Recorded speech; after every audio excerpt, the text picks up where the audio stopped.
त्याग देते हैं। प्रेम के खातिर परमात्मा कहीं जगह लूट गए।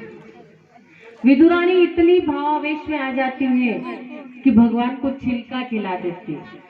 जब विदुर जी घर आते कहती है क्या कर रही हो देवी आप? विदुर जी छिलका छिलते और गिरी भगवान के मुंह में देते हैं। तो भगवान कहते हैं कि जो स्वाद छिलकों में आ रहा था वो इस गिरी में नहीं आ रहा, क्योंकि उसमें प्रेम कम पड़ गया। भगवान तो प्रेम के भूखे हैं। अब युद्ध निश्चित हो जाता है।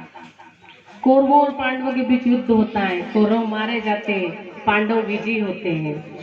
जब कृष्ण जो जाते हैं, मैया गांधारी उन्हें रोकती है, कहती है हे कृष्ण, यदि आप चाहते तो इस युद्ध को रोक सकते थे। आपने मेरे पूरे वंश का विनाश करा दिया। अब मैं आपको श्राप देती हूँ कि आपके भी पूरे यदुवंश का नाश हो जाए।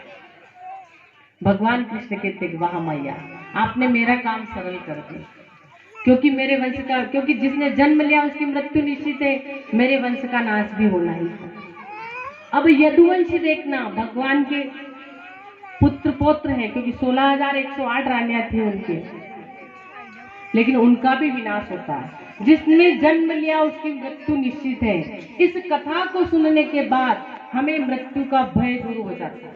ये कथा हमें 5 प्रकार के फल सिखाती है। एक तो निर्भय होना। इस कथा के श्रवण के बाद हम निर्भय बन जाते हैं। इस माया मोह से हमें, यदि हमने सही ढंग से श्रवण करी, मुक्ति मिल जाती। मैंने बताया था मुक्ति क्या होती। मुक्ति ये नहीं कि मरना, मुक्ति यानी इस गृहस्थ आश्रम में रहते हो भी उस परमात्मा का स्मरण करना, उस परमात्मा का सुमिरन करना। मैया गांधारी का श्राप सत्य होता है, क्योंकि वो सती थी।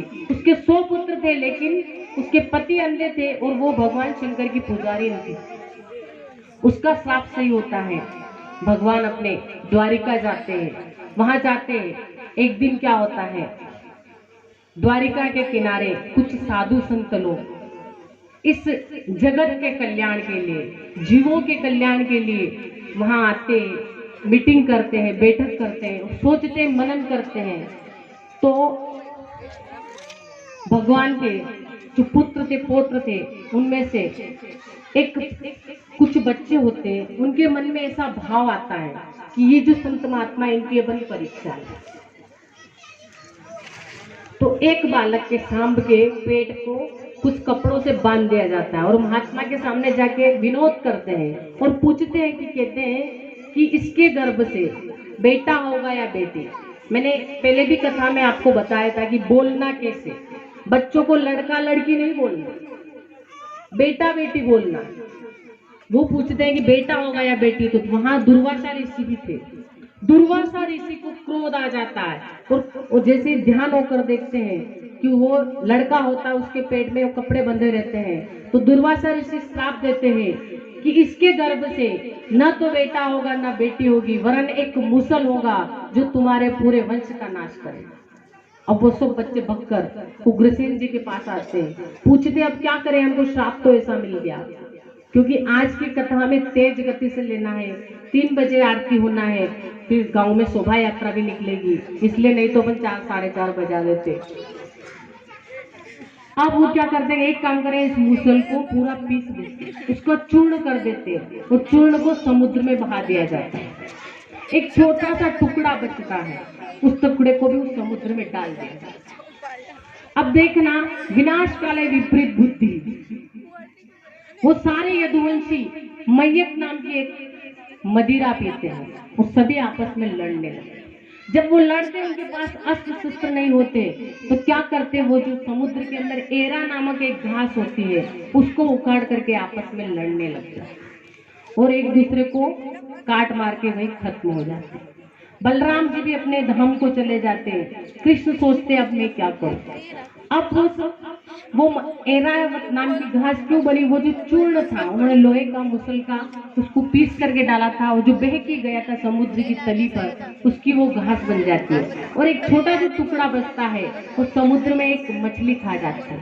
उस मछली को एक मछुआरा पकड़ के ले जाता है और मछली को घर जाकर काटता, तो उसके अंदर से वो फलक निकलता है। वो सोचता है कि इस फलक को मैं अपने तीर पे लगा दूं, उस लोहे के फलक को तीर बना लेता है।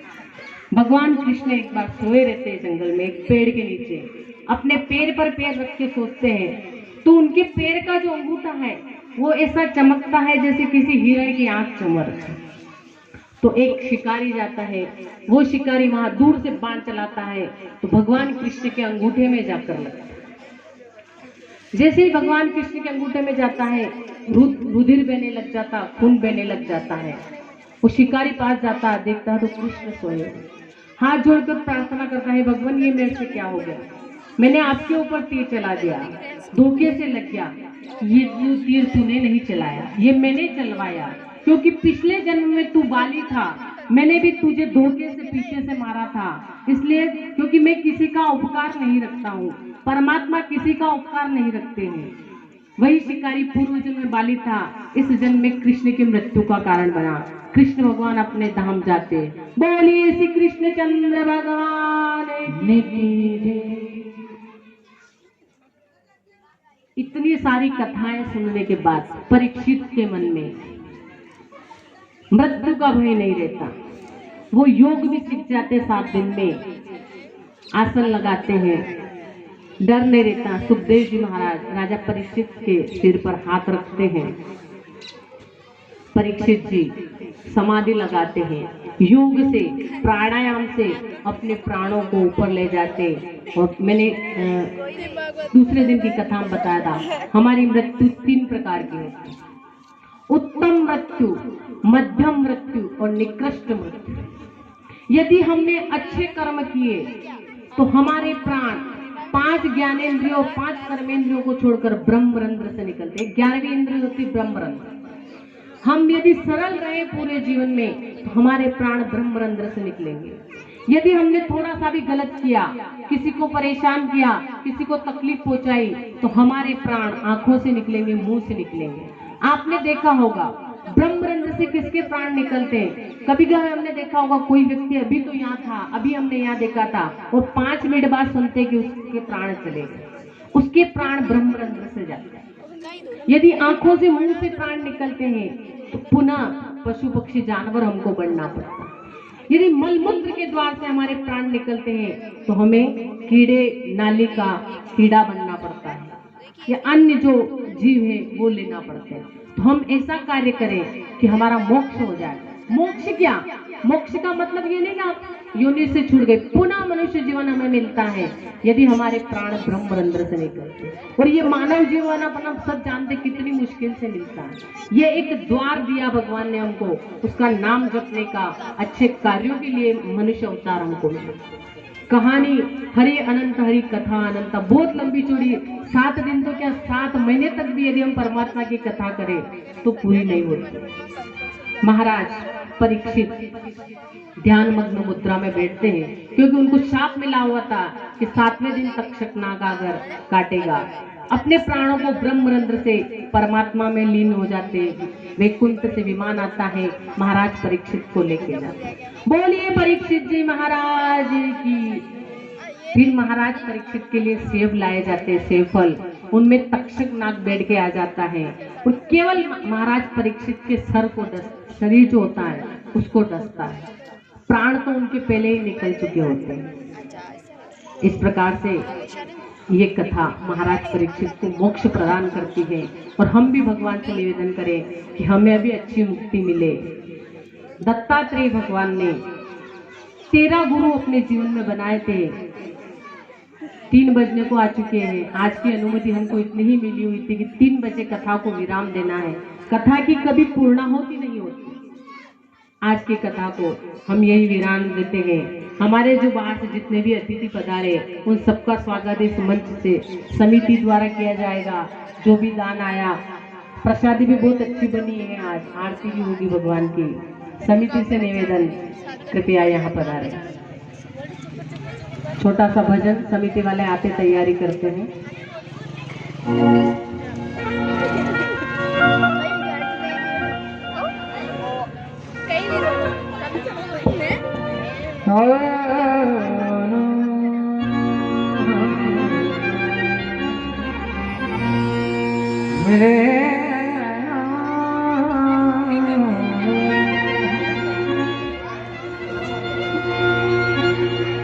शपलाना नगर की वासी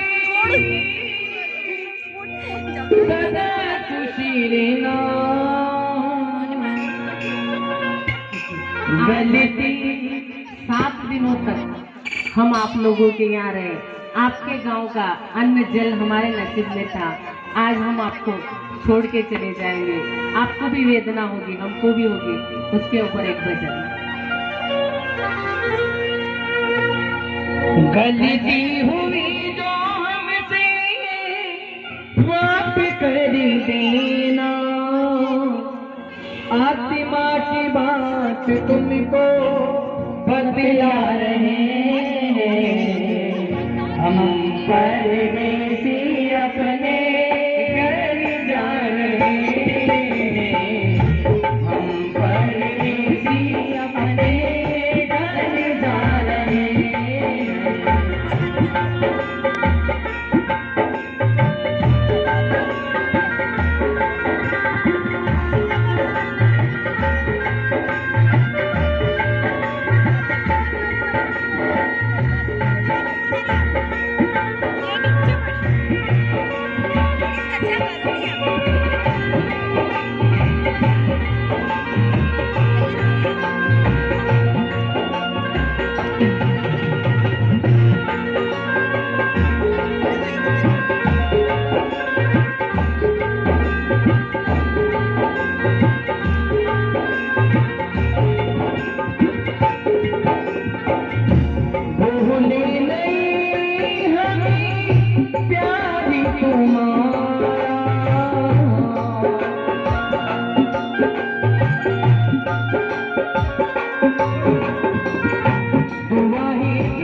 जिंदा